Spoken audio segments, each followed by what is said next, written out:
Hello and welcome to the Curator Salon podcast. I'm your host Geeta Joshi, and in this episode we're going to keep talking about Instagram for artists and how you can get reach but not actually have trust with your audience.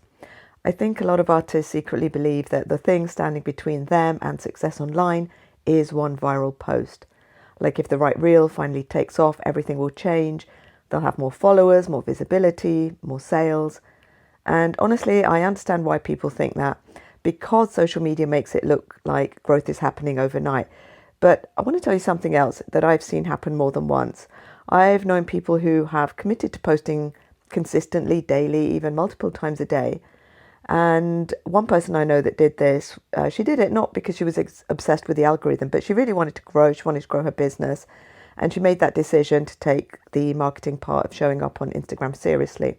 And one day, one of her reels completely exploded. Within, I think, less than a week, it hit something like 1.2 million views. And from the outside, you'd think, that's it, that's the dream. But what actually happened was really interesting. She actually disappeared offline completely, because suddenly there was so much attention coming towards her on that post. And she didn't do anything controversial, but what she didn't know was how to hold that attention, the eyeballs on her work. She didn't have the systems in place to deal with it. She didn't really know what to say next, and she hadn't built that confidence or emotional stamina, I guess, under that visibility. And I think this is something that people don't talk about enough, because part of this conversation is about energetics and emotional capacity. Your nervous system, of course, really matters. Your ability to be seen and perceived really matters. Your ability to hold that attention is super important. And honestly, maybe growing gradually is actually a gift if these things are going to, knock you off kilter, right? If they're going to kind of throw you off track, because suddenly this much attention, eyeballs on your work, the comment section blowing up is more than you have the emotional capacity to manage. They do say your business will be your one of your biggest teachers, right? It is like, running your own business is like personal development on steroids. And I think this is where we actually get to look at, growing incrementally, or at the stage you're at, is about building that muscle to be seen, but also knowing, how you might deal with these sorts of situations of when you blow up. If suddenly you do go viral, then it's a really good idea, if that is going to be bringing in more people, that you do maybe a trust post or some kind of authority post that helps people understand, the back catalogue of your work, the experience that you have, your years of exhibiting, all that kind of thing, to, help them turn into more engaged followers, so they actually know that, you have a career even though they've only just discovered you. And growing slowly or incrementally can be a gift in that way, because it gives you time to develop your voice, understand your audience, experiment with content so you see what is performing really well, what your audience is responding to. And in doing that, you're building your own confidence while the stakes still feel very manageable. And I think a lot of artists need to take, I need 1,000 views off the agenda for a minute, and instead ask, am I becoming someone who knows how to build connection online? Because these are very different goals. And I think this is why people confuse reach with trust all the time. And you can get reach without trust very easily. You can have that viral post. You can post something aesthetic, something trendy. It can be jumping on one of the trends, which is a great way to actually increase your visibility, if you wanted to jump on the trend. But in itself, it isn't the reason that people will stay following. You can post something very visually satisfying that is perhaps even outside of your work, right? A lot of times people will say, like, pictures of their dogs, running around the studio or something like that often gets more views. And, when we look into that, that is because we're seeing the human living their life, they're doing something relatable. And, that just kind of creates a very soft entry point for your new audience. And so what I want to say is that trust content usually looks much more human. It's the content that reminds people there's an actual person behind this artwork, especially now in the age of AI generated images, AI generated content, with videos and things like that can look very realistic. But I honestly think the human behind the artwork matters more than ever. So building trust content is where we're helping our audience feel, right? People want to feel. They want to feel your perspective, your eye, the decisions you made, your taste, the emotional world that goes into creating the artwork that you make. And this is all the things that AI can't actually replicate. And often trust starts building the moment people feel the human presence behind the work, not just the finished image itself.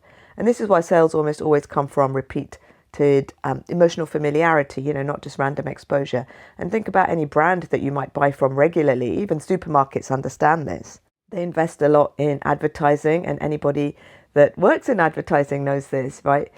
UK supermarkets, as an example, will constantly repeat the same offers over and over again. They'll tell you about what this week's deals are, and then they're back again. Maybe it's for a limited time. They don't just tell you once. They'll even have usually a visual campaign that gives lots of repeat images that you see in all the different placements, whether it's online, in flyers, in the kind of advertising spaces within the store itself, outside the store, and so on. They don't just tell you once. They keep showing up with the same message in different forms. And they might show you the product, or if it's a particular vegetable of the season, they'll, we kind of sold this idea of eating seasonally, right? When things are at their most optimal. So we get a bit of a history or a heritage lesson of why, this item is in season and this is time to consume it, or, give you recipes to, integrate that into your weekly dining. There'll be other content that might be around the nutritional value. They'll show it in meals and all the thing, right? Same product, different angles, repeated exposure, because familiarity builds comfort and comfort builds buying behavior. So when we move this back to the artist, we see this is typically where a lot of artists get stuck, because if you don't know what to say about one artwork, just pick one of your artworks. And if you can't talk about this same artwork in multiple ways, then that's the sticking point, right? That is what we need to resolve. And this is exactly what we unpack inside my class that I'm running starting on 13th of May, called From Noise to Known, because we have to learn how to talk about the same piece of artwork in multiple ways, over multiple pieces of content from different angles, just like the supermarket example I just gave. So, one artwork can be, content around that can be about the story of why you made it, or how that fits into the series that or a body of work or a collection that you are making, a reflection on what you were thinking at the time of that artwork, something about the detail or the process in it, the emotional response, a connection to a wider theme in your work, or how it responds to themes that sit in your artist statement. Same piece, multiple entry points. And when you start doing that, that is when your content stops feeling like repetition and actually starts building depth instead. So if you find yourself thinking, I don't know what else to say about my work, that's actually not a content problem, right? That's exactly the thing we're going to be fixing inside this workshop starting on 13th of May, because this is what helps you actually see your practice with more depth, not just as individual standalone artworks, but as the world and the creative world that you're building over time. And once you can see that, everything about how you show up online changes, because you've almost got so much to say. You can produce so much content over it. You don't have to obviously publish it all back to back. It doesn't have to be long form, but the fact that you have so much to say actually puts you in a much better position to create content with much more ease. And you stop trying to go viral, and you stop chasing that random reach, and you start building familiarity and trust and recognition instead. And that's actually what sustains a creative business long term. And this is exactly the sort of content that we will be talking about inside my workshop From Noise to Known.